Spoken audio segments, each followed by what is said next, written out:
வருவாய் தருணமிதுவே அழைக்கிறாரே வல்ல ஆண்டவரே சுவண்டை வருவாய் தருணமிதுவே அழைக்கிறாரே வல்ல ஆண்டவரே நாமத்தினாலே உங்கள் யாருக்கும் என்னுடைய வாழ்த்துக்களை தெரிவித்துக் கொள்கிறேன். இந்த வருஷத்தினுடைய பாதி நாட்களை நாம் கடந்துவிட்டோம். மீதி இருக்கிற பாதி நாட்களை கழிக்க முடியாத கர்த்தரை ஜீவனோடு கூட வைத்திருக்கிறார். இந்த 6 மாதங்களிலும் நாம் ஜனவரி 1 தேதியிலே கேட்ட கர்த்தருடைய வார்த்தையின் பிரகாரம் பல சம்பவங்கள் நடந்து கொண்டிருப்பதை நீங்கள் பார்த்துக் கொண்டு வருகிறீர்கள். இந்த வருஷத்துடைய இறுதிக்குள்ளாக பல சம்பவங்களை இன்னும் நாம் பார்த்திருக்க வேண்டியது இருக்கின்றது. ஏன் கர்த்தர் நம்மை இம்மட்டுமாக எந்த ஒரு சேதமும் இல்லாதவருக்கு நம்மை பாதுகாத்து வந்திருக்கிறார் என்று சொன்னால் அவருடைய உன்னதமான தயவும் கிருபையும் ஒவ்வொரு நாளும் தாங்கி வழிநடத்தபடியாகத்தான், அவருக்கு சாட்சியாக ஜீவிக்கும்படியாகத்தான் நம்ம இன்னும் இந்த உலகத்திலே அவர் ஜீவனோடு வைத்திருக்கிறார். எத்தனையோ பேர் மரணங்களை சந்தித்துக் கொண்டிருக்கிறார்கள். ஆனால் தேவன் உங்களையும் என்னையும் அவருடைய மறைவிடங்களிலே வைத்து அவர் பாதுகாத்துக் கொண்டிருக்கிறார். அதுதான் உண்மை. நாம் ஆண்டவருக்கு மிக மிக நன்றி உள்ளவர்களாக நாம் இருக்க வேண்டும். இந்த 7வது மாதத்தினுடைய கர்த்தர் நமக்கு கொடுத்ததான வாக்குத்தத்தமான வார்த்தை என்னவெனில், நம்ம வாசித்த இந்த வேத பகுதியில் 22வது வாசகம், சின்னவன் ஆயிரமும் சிறியவன் பலத்த ஜாதியும் ஆவார், கர்த்தராகிய நான் ஏற்ற காலத்திலே இதை தீவிரமாய் நடத்துகிறேன். இன்னைக்கு நாம் எடுத்துக்கொண்ட தலைப்பு என்னன்னு கேட்டால் தீவிரமாய் நடத்துகிறேன் என்பதுதான் இன்றைக்குரிய தலைப்பு. இந்த இடத்துல இஸ்ரவேல் ஜனங்களை பார்த்து ஏசாயா என்கிற அந்த தீர்க்கதரிசியின் மூலமாக கர்த்தர் மூலமாக உரைக்கப்பட்ட வார்த்தை என்னன்னு சொன்னா, சின்னவன் ஆயிரமும் சிறியவன் பலத்த ஜாதியும் ஆவார். நம்முடைய முற்பதாகிய ஆபிரகாமுக்கு சொல்லப்பட்ட வாக்குத்தத்தத்தினுடைய நிறைவேறுதல் இந்த வசனம். ஆபிரகாமை பார்த்து அவனை அழைத்து, உன்னுடைய தேசத்தை விட்டு, உன்னுடைய இனத்தை விட்டு, உன்னுடைய தாய் தகப்பனை விட்டு நான் காண்பிக்கும் தேசத்துக்கு நீ போவாயான்னு சொன்னால் நான் உன்னை ஆசீர்வதிப்பேன். கடற்கரை மணலத்தனையாகவும் வானத்து நட்சத்திரங்களை போலவும் உன் சந்ததியை திரளாய் பெருகப் பண்ணுவேன் என்று சொல்லி வாக்கு கொடுத்த தேவன் அதை அப்படியாக அவர் என்ன செய்தார்? நிறைவேற்றினார். ஆபிரகாமுக்கு சொன்ன அந்த வாக்குத்தத்தத்திற்கு நிறைவேறுதல் தான் இந்த ஏசாயா 60:22வது வசனம். இந்த இடத்துல சின்னவன் சிறியவன் என்கிற வார்த்தை இஸ்ரவேல் ஜனங்களை குறித்து கர்த்தர் சொல்கிறதான ஒரு வார்த்தை. நீ எவ்வளவு பெரிய மனிதனாக இருந்தாலும் அவருடைய பார்வையை நீ சின்னவன் தான், நீ சிறியவன் தான். அவரிடத்திலே பாராபட்சம் கிடையாது. எல்லா மனிதர்களையும் ஒரே மாதிரி பார்க்கிற தேவன் தான் நம்முடைய ஆண்டவர். அதனால அவர் சொல்கிறார், ஏசாயாவில் ஒரு வார்த்தை உண்டு, யாக்கோபு என்னும் சிறு பூச்சியே அப்படின்னு சொல்றார். இன்னொரு இடத்துல சொல்லும்போது யாக்கோபு என்னும் சிறு கூட்டமே அப்படின்னு சொல்றார். அப்படி என்று சொன்னால் இந்த இடத்துல பயன்படுத்தப்பட்டதால் இந்த சின்னவன் சிறியவன் இஸ்ரவேல் ஜனங்களை குறிக்கிறது. உங்களை மாற்றமில்லை, இன்றைக்கும் அதே வார்த்தை அவரை ஏற்றுக்கொண்ட மக்களாகிய உங்களையும் என்னையும் பார்த்து ஆண்டவர் சொல்கிற வார்த்தை, சின்னவனாயிருக்கிற உன்னை, சிறியவனாயிருக்கிற உன்னை நான் என்ன செய்வேன்? பெரிய ஜாதியாக மாற்றுவேன். அதை நான் ஏற்ற காலத்திலே தீவிரமாய் நான் என்ன செய்வேன்? நடப்பித்து காட்டுவேன். உபாகமம் புஸ்தகம் 1வது அதிகாரம், உபாகமம் 1வது அதிகாரம் 10வது வசனத்தை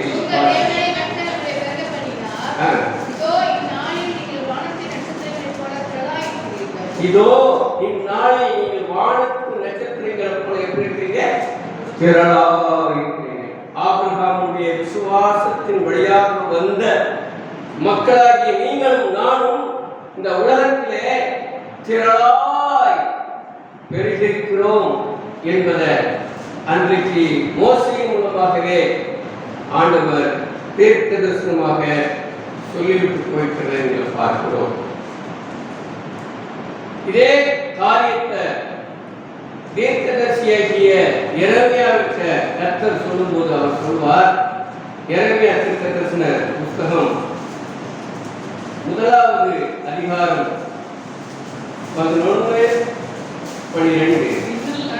பின்னும் கர்த்தருடைய வார்த்தை எனக்கு உண்டாகி அவர், எரேமியாவே, நீ எதை பார்க்கிறாய் என்று கேட்டார். வாதுமை மரத்தின் கிளையை நான் பார்க்கிறேன் என்றேன். அப்பொழுது கர்த்தர், ஆமா, நீ கண்டது சரியே, என் வார்த்தையை நான் தீவிரமாக நிறைவேற்றுவேன். நான் எப்படி உன்னை பலத்த ஜாதியாய், உன்னை திரளாய், உன்னை ஆசீர்வாதமாய், உன்னை செழிப்பாய் மாற்றுவேன் என்று சொன்ன அந்த வார்த்தையை நான் தீவிரமாய் நடப்பிப்பேன் என்று சொல்லி இந்த எரேமியாவுக்கு அவர் ஒரு மரத்தை காட்டி அவர் சொல்கின்றார். வாதுமை மரத்தை பார்க்க சொல்லி, நீ பார்க்கிறது என்ன? அவன் சொல்றான், இது வாதுமை மரம், அதாவது பாதாம் மரம். அந்த பாதாம் மரம் துளிர்விட்டு பூ பூத்து அது கனிகளை கொடுக்கும் என்பதை அவர் சொல்லி, இது போல உன்னுடைய வாழ்க்கையை நான் சீக்கிரமாக நான் செய்வேன், துளிர வைப்பேன், கனி கொடுக்கும்படியாக நான் செயல்படுவேன் என்று சொல்லி கர்த்தர் எரேமியாவுக்கு இந்த வார்த்தையை சொல்கிறார். எரேமியாவுக்கு மாத்திரமில்லை, இந்த மாதத்திலே இந்த இடத்துல வந்திருக்கிற உங்களுக்கும் ஏற்ற வேலைகளிலே இந்த வாதம் மரத்தை எப்படி எரேமியாவுக்கு உதாரணமாக கொடுத்தாரோ அதே போல இன்றைக்கும் இந்த வாதம் மரத்தை உங்களுக்கு உதாரணமாக காட்டி ஆண்டவர் சொல்கிறார், தீவிரமாக நடப்பிப்பேன். விசுவாசித்தவர்கள் ஆமென் சொல்லலாம். ஆமென். உங்களுடைய வாழ்க்கை வாதுமை வாழ்க்கை போல துளிர்விட்டு பூ பூத்து கனி கொடுக்கும் ஒரு வாழ்க்கையை நீங்கள் பார்ப்பீர்கள். அது நம்பணும். அந்த வார்த்தையை அப்படியே நம்ம திறகிட்டு அப்படியே விசுவாசத்தை நம்பணும். ஆனால் தீவிரமாக என்ன செய்வார்? நடப்பிப்பார் என்று சொல்லுகிறத நம்ம பார்க்கிறோம். இன்னொரு வசனத்தை கூட நம்ம வாசிக்கலாம். என்னாகமும் புஸ்தகம் 17வது அதிகாரம் 8வது. மறுநாள் மோசே சாட்சியின் கூடாரத்துக்குள் பிரவேசித்து, இதோ லேவியின் குடும்பத்தாருக்கு இருந்தது ஆரோன் கோல் துளிர்த்தது, அது துளிர்விட்டு பூ பூத்து வாதுமை பழங்களை கொடுத்தது. இதே காட்சியை தான் எரேமியாவுக்கு காட்டினார். நிச்சயமாய் ஆண்டவர் இன்றைக்கு இந்த வார்த்தையை போட்டு உங்கள் மத்தியில் பேசிக் கொண்டிருக்கிறார்.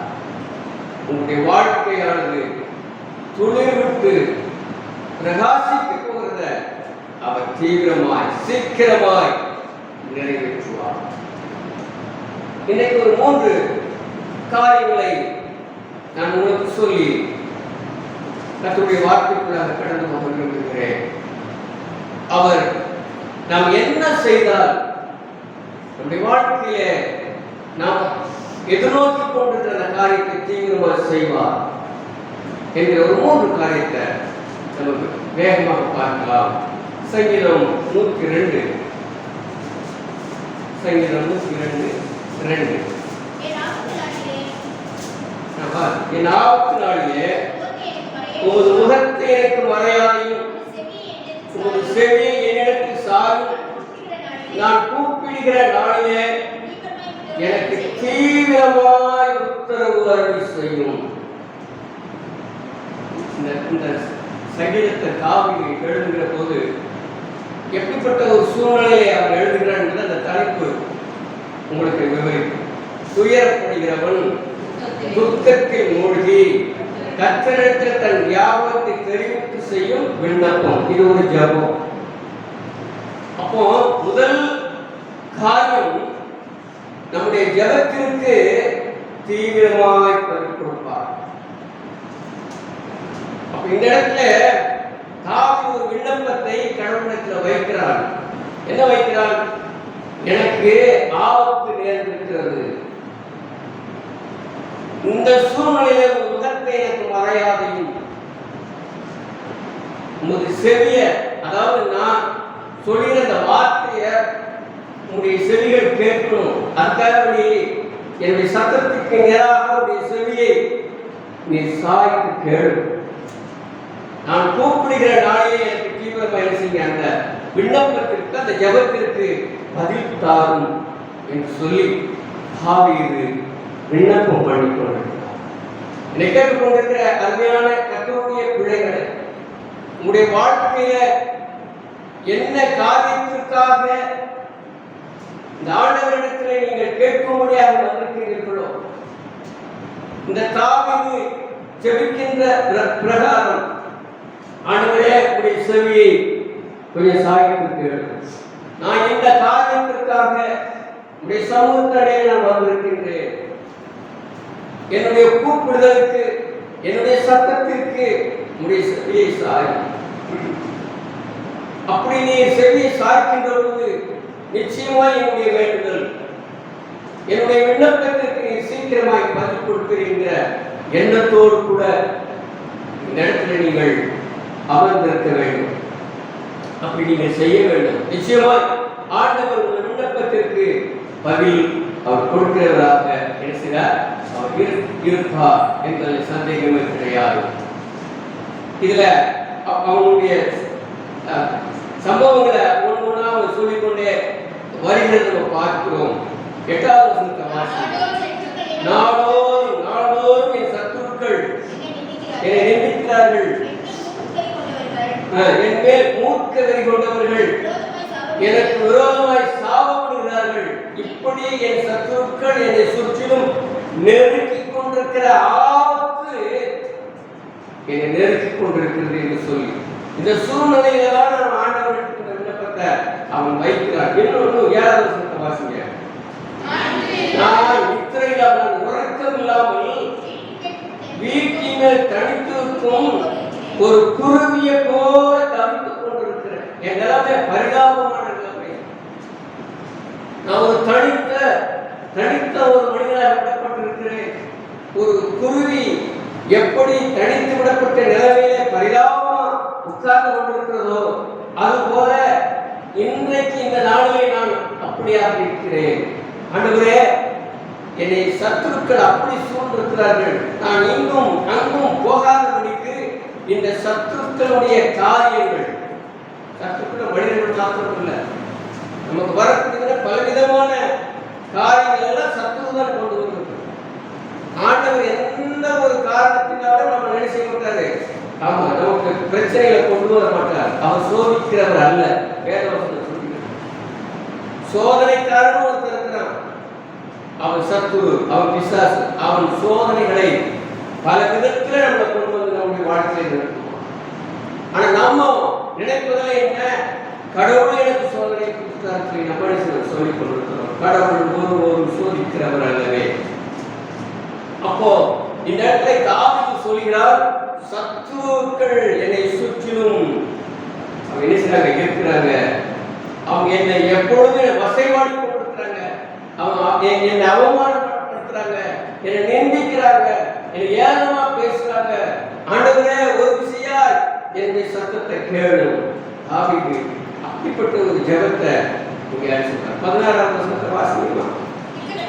சிக்கல்களுடைய ஜெபத்தை அலட்சியம் பண்ணாமல் அவருடைய விண்ணப்பத்தை அங்கீகரிப்பார். ஆமென். உண்மையாகவே உங்களுடைய ஜெபம் கடவுளுடைய காதுல போய் விழணும்னு சொன்னா உங்களுடைய ஜெபத்துல ஒரு பரிசுத்தம் இருக்கும், ஒரு தூய்மை இருக்கணும், அதுல ஒரு உண்மை இருக்கணும். அப்படி நீங்க உங்களுடைய ஜெபத்தை கடவுளத்துல நீங்க வைக்கணும். அந்த ஜெபம் ஒரு அலட்சியம் இல்லாத ஒரு ஜெபமா இருக்கணும், ஒரு உண்மையுள்ள ஜெபமா இருக்கணும். அந்த ஜெபத்தை கடவுள் பார்த்து இவன் என்ன ஜெபம் பண்றான்னு உதறிட்டு போயிடக்கூடாது.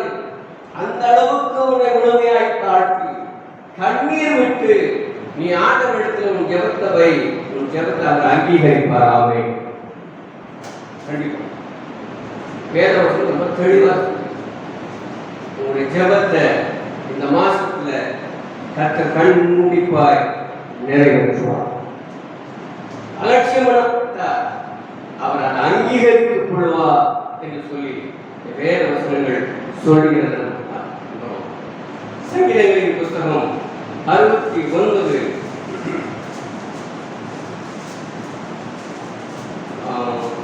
17வது வசனம்.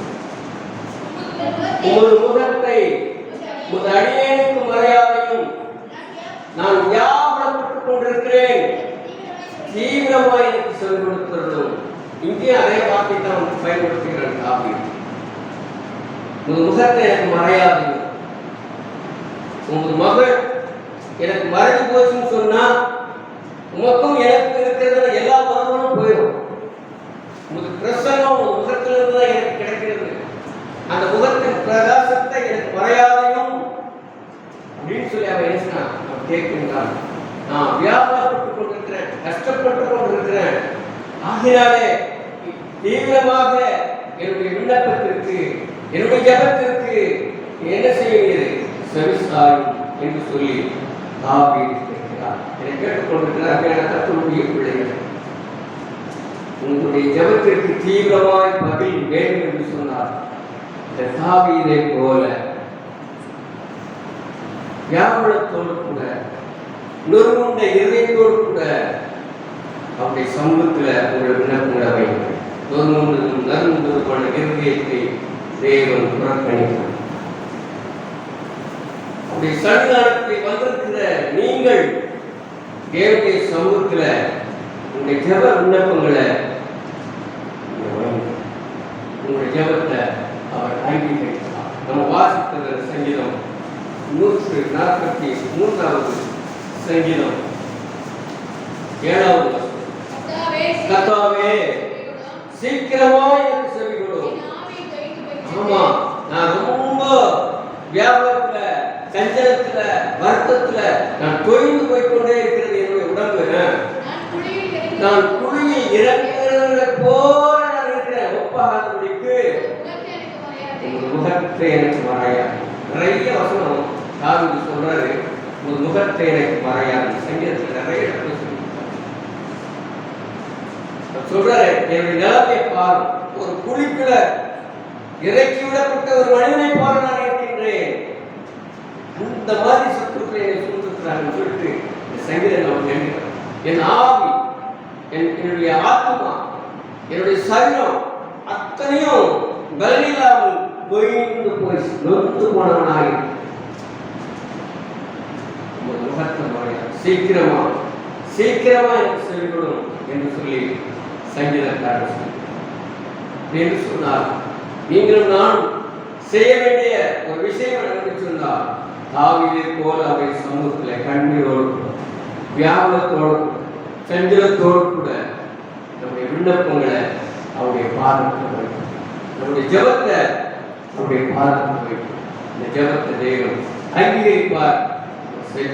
இரண்டாவது காரியமாக அவர் எப்படி நமக்கு தீவிரமாக செயல்படுகிறார். முதலாவது, நாம் ஜெபிக்கும் போது அவர் தீவிரமாய் வந்து செயல்படுவார்.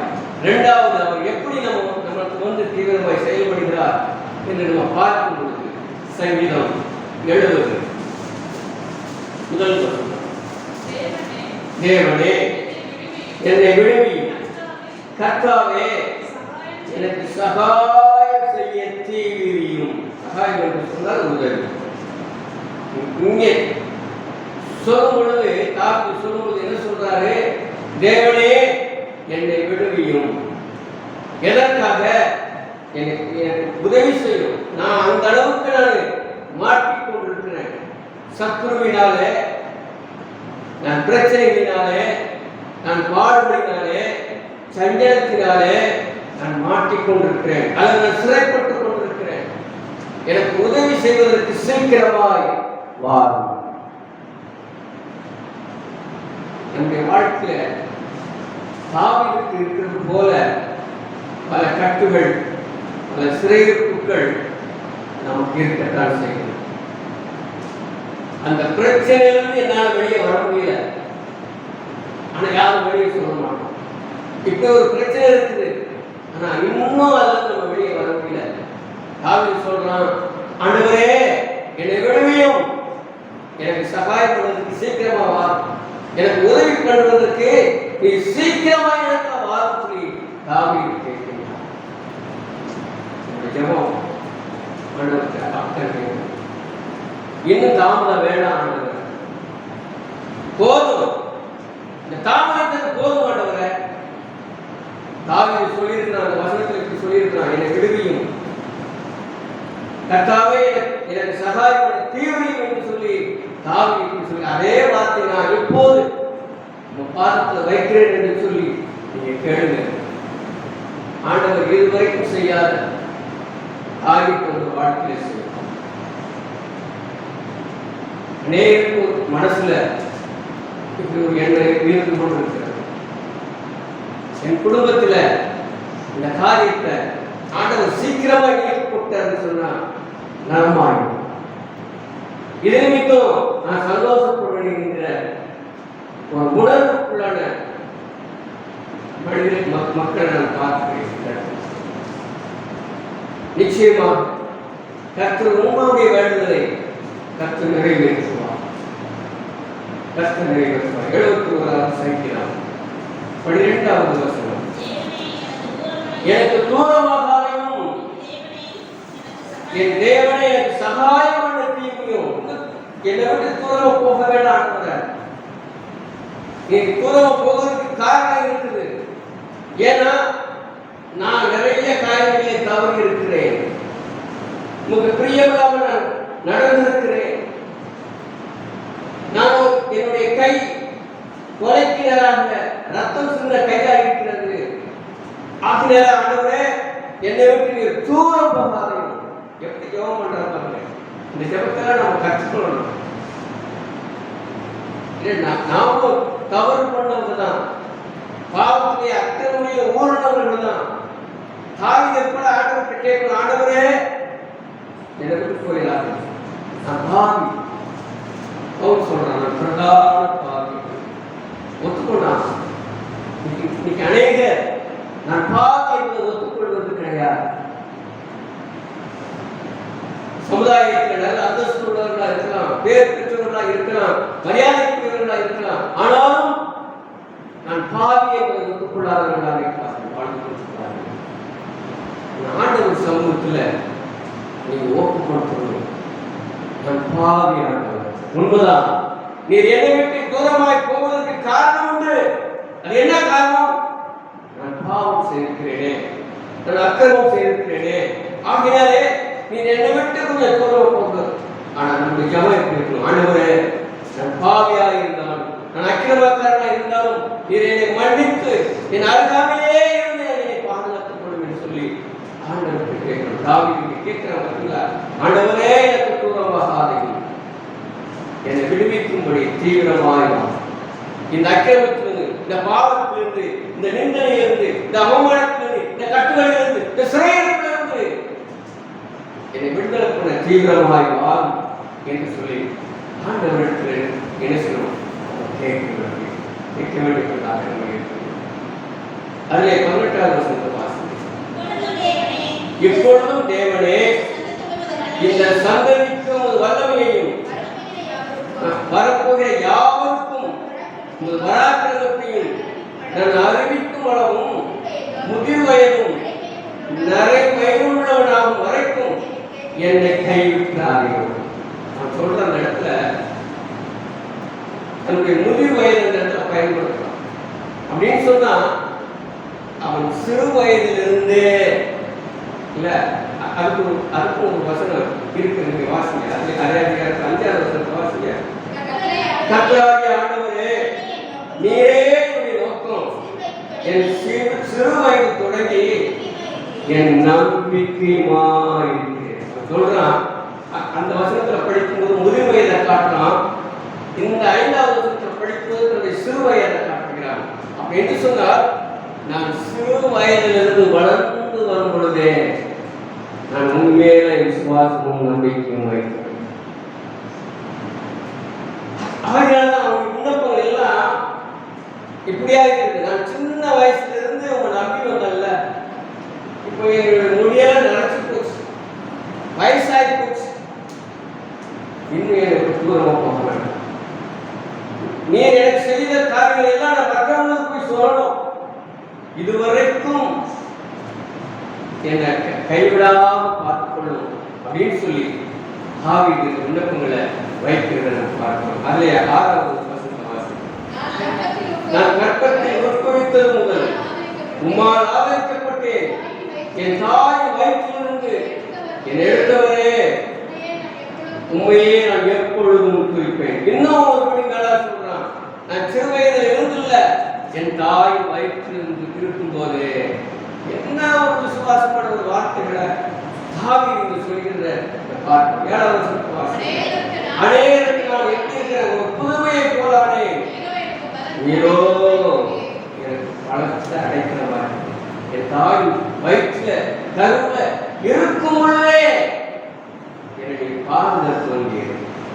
நான் உலகத்துக்கு வந்த பிற்பாடு கூட நான் வளர்ந்து வளர்ந்து வளர்ந்து முதிர் வயது வரைக்கும் நான் உண்மையே நம்பி வந்தேன். என்னை கைவிட்டான். இதுதான் ஜெபம். இப்படிப்பட்ட ஜெபம் செய்யும் பொழுது ஆண்டவர் ஓடோடி வந்துடுவார், உதவி செய்வார். அவர் சகாயம் பண்ணுவதற்கு அவர் ஓடோடி வருவார். இன்னொரு வசனத்தை வாசிக்கலாம். சங்கீதம் 22 19 வாசிக்கலாம். ஆனாலும் கர்த்தாவே எனக்கு தூரமாகாதையும் என் பலனே எனக்கு சகாயம் பண்ண தீவிரித்துக் கொண்டு. பல இடத்துல ஆண்டவர் தாவீது இந்த மாதிரி வார்த்தைகளை சொல்லி ஆண்டவரிடத்துல தன்னுடைய விண்ணப்பங்களை வைக்கின்றார். எனக்கு சகாயம் பண்ணுவதற்கு தீவிரமாயும் எனக்கு உதவி செய்வதற்கு தீவிரமாயும். கடைசியாக 3வது காரியமாக ஒரு காரியமாக பார்க்கிறோம். ஆதியாகமம் 41வது அதிகாரம்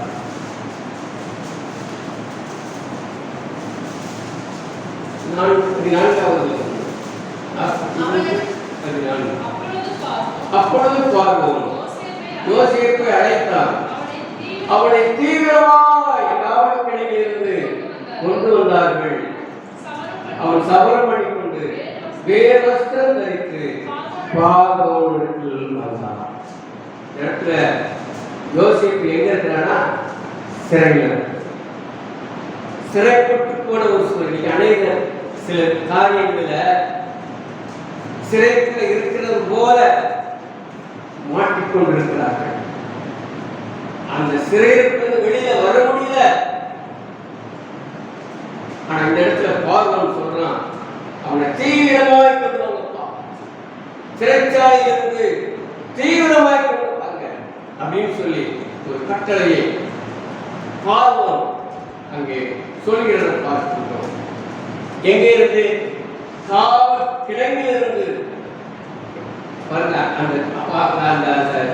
கிடங்குன்னு சொல்லும் பொழுது ஒரு குடோன் மாதிரி, நம்ம ஊர்ல ஒரு குடோன் இருக்குது. அங்க போன நெல் மூட்டைகள் பருப்பு மூட்டைகள் பெரிய அந்த அனுப்பி வச்சுக்கலாம். அது போல அது ஒரு கிடங்கு. தப்பு செய்தவர்களை, தவறு செய்தவர்களை அடைத்து வைக்கக்கூடிய ஒரு கிடங்கு என்று அது பேர் வச்சுக்கிறான் பாருங்க. அந்த காவல் கிடங்கிலிருந்து யோசேப்பை எப்படி கொள்வாங்க? தீவிரமாய் கொள்வாங்க. அவன் வரும்போது அவன் முகத்துல ஒரு முடிவோட இருக்கக்கூடாது, அவன் தலையை முடி இருக்கக்கூடாது, நல்லா பொட்டை வெட்டி முகமெல்லாம் சவரம் பண்ணி ஒரு அழகா அவனுடைய அழுத்த வஸ்திரங்கள் அவனுக்கு இருக்கக்கூடாது. அவனுக்கு நல்ல வஸ்திரம் போட்டு அவன் என்ன செய்ய சுத்தப்படுத்தி தீவிரமாக என்ன செய்ய கொண்டு வாங்க என்று சொல்லி அழைக்கிறார். சிறையிலிருந்து ஒரு மனிதன் வெளியில வந்துட்டான்னு சொன்னா அவனுடைய வாழ்க்கை புதுசா மாறி அவன் மறுரூபமாக்கப்பட்ட ஒரு மனிதனாய் மாறுவான். சிறைக்குள்ள இருக்கும் பொழுது அவன் அழுக்காக இருப்பான், கவனிப்பார் அச்சார் இருப்பான், தனியான வாழ்க்கை அங்கே நடந்திருக்கும், கொடுமைகள் நடந்திருக்கும். சங்கீதத்தில் வாசிக்கும் போது அவனுக்கு வெண்கல விலங்குகளை மாட்டி அவனை ஒடுக்கினார் என்று சொல்லி வாசிக்கிறோம். அப்படின்னு சொன்னால் சிறைச்சாலைக்குள்ளே அவன் சித்திரவதைப்பட்டான். அனைவருடைய வாழ்க்கையில் ஏற்பட்ட பிரச்சனைகள் மாற்றிக் கொண்டிருக்கிறது. இது யோசேப்பு எப்படி சிறைக்குள்ளே ஒழுக்கப்பட்டால் அதுபோல சில காரியங்கள் அவருடைய சிறைக்குள்ளே இருக்கிறவரை மாற்றிக் கொண்டிருக்கிறது. என்றைக்கு இந்த சிறையிருப்பின் வாழ்க்கையிலிருந்து மாறி தீவிரமாய் ஆண்டவனை கொண்டு வர வேண்டுமே என்று சொல்லி அநேகருடைய வாழ்க்கையில் ஏற்பட்ட காரியங்கள் இருக்கத்தான் செய்கிறது. யாத்திராகமம் புஸ்தகம் 12ஆம் அதிகாரம் 13வது 33வது வசனம். இல்லம்மா, எகிப்தியர் நாங்கள் எல்லோரும் சாகிறோமே என்று சொல்லி தீவிரமாய் அந்த ஜனங்களை தேசத்திலிருந்து அனுப்பிவிட மிகவும் துரிதப்படுத்தினார்கள். இந்த இடத்துல எகிப்தியர் அவங்க என்ன சொல்றாங்க? நாங்கள் எல்லாரும் என்ன செய்யணும்? சாகுறோமே. சங்கார தூதன் வீடு வீடா போய் அங்கே தலைப்பிட சங்கரன் பண்ணுகின்ற பொழுதுதான் பார்வனுக்கு ஒரு ஞான உதயம் பிறக்கின்றது. அப்பதான் வார்த்தை சொன்னான், இதுவரைக்கும் இந்த மக்களை ஆராதனை செய்ய போகாதபடிக்கு அவன் தடுத்துக் கொண்டிருந்தான். அவனுடைய சிறைக்குள்ள இந்த இஸ்ரவேலர்களை வைத்துக் கொண்டிருந்தான். இப்பொழுது அவன் சொல்றான், இந்த இஸ்ரவேலர்களை சீக்கிரமா அனுப்பிவிடுங்க, இதனால நாங்கள் சாப்பிட்டோம். அவங்க வெளியேற்றான், மக்களை வெளியேற்றான், சீக்கிரமா போயிட்ட, நாங்கள் எல்லோரும் சாகிறோம் என்று சொல்லி தீவிரமாய் அந்த ஜனங்கள் யாரு? இஸ்ரவேல் ஜனங்களை இந்த தேசத்தில் என்ன செய்யுங்க? அனுப்பி விட்டுருங்க, துரிதப்படுத்துகிறார் வேக வேகமா. பாருங்க எப்படி ஒரு மனிதனை கொண்டு எந்த மனிதன் எதிர்ப்பாய் இருந்தானோ, எந்த மனிதன் வேலை வைத்துக் கொண்டிருந்தானோ, எந்த மனிதன் வார்த்தையினாலே குத்திக் கொண்டிருந்தானோ அந்த மனிதனை கொண்டே ஆண்டவர் நம்முடைய வாழ்க்கையை தீவிரமான காரியங்களை செய்வார். மூன்றாவது காரியம், விடுதலையை துரிதமாக்குகிறார். அப்ப இந்த இடத்துல இஸ்ரவேல் மக்களுக்கு விடுதலை கிடைக்க வேண்டும் என்று சொல்லி எதிர்பார்த்த மனிதனை வைத்துக் கொண்டே ஆண்டவர் தீவிரமாய் செயல்பட்டுக் கொண்டிருக்கிறார். உங்களுடைய வாழ்க்கையும் கூட கர்த்தர் இப்படிப்பட்ட காரியங்களிலிருந்து உங்களுக்கு எதிர்ப்பாக பேசுகின்ற மனிதனை கொண்டு ஒரு நல்ல காரியத்தை செய்ய முடியும். அதுதான் நம்முடைய அப்போஸ்தலர் 12வது அதிகாரம் 7வது வசனம். அப்போஸ்தலர் 12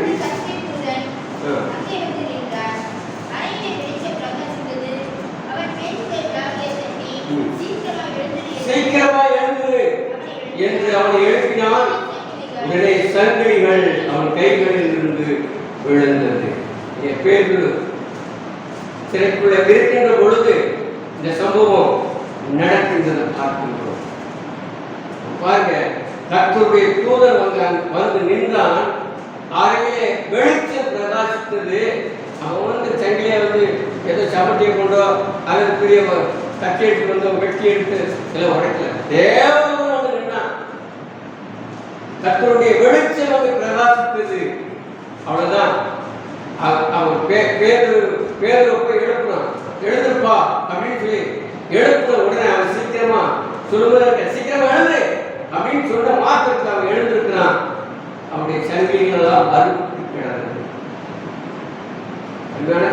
பிள்ளைகள், உங்களுடைய வாழ்க்கையில இப்படிப்பட்ட ஒரு சிறையிருப்புகள், இப்படிப்பட்ட ஒரு கட்டுகள் இருக்கும் என்று சொன்னால் தேவதூதரை கர்த்தர் உங்களுக்கு அனுப்புவார்.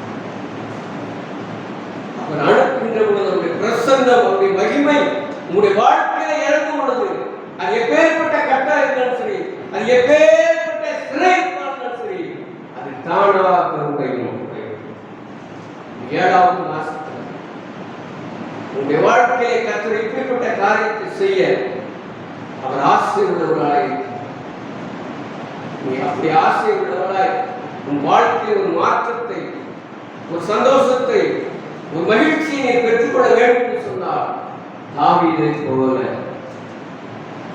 ஜெபம். உன்னுடைய ஜெபத்திற்கு ஆண்டவர் தீவிரமாக வந்து பதில் கொடுத்தார். ஐயோ, நான் இப்படிப்பட்ட காரியங்களை மாட்டிக்கொண்டிருக்கிறேன், எனக்கு உதவி செய்ய வாருங்கள் சொல்லி ஆண்டவருக்கு ஒரு உணர்வு உள்ளதை ஆண்டவர் உனக்கு உதவி செய்ய ஓடோடி வருவார். மாற்றமல்ல, உன்னுடைய சிறையிருப்புகள், உன்னுடைய கட்டுகளில் இருந்து விடுதலை செய்யும்படியாக ஆண்டவர் ஆவலாய் வருவார். உன்னுடைய விண்ணப்பங்கள் தேவனுடைய சமூகத்தில் தூபமாய் போய் சேர வேண்டும். அப்படி போய் சேருகின்ற பொழுது பணிவிடை தூதர்களை தேவன் அனுப்புவார்.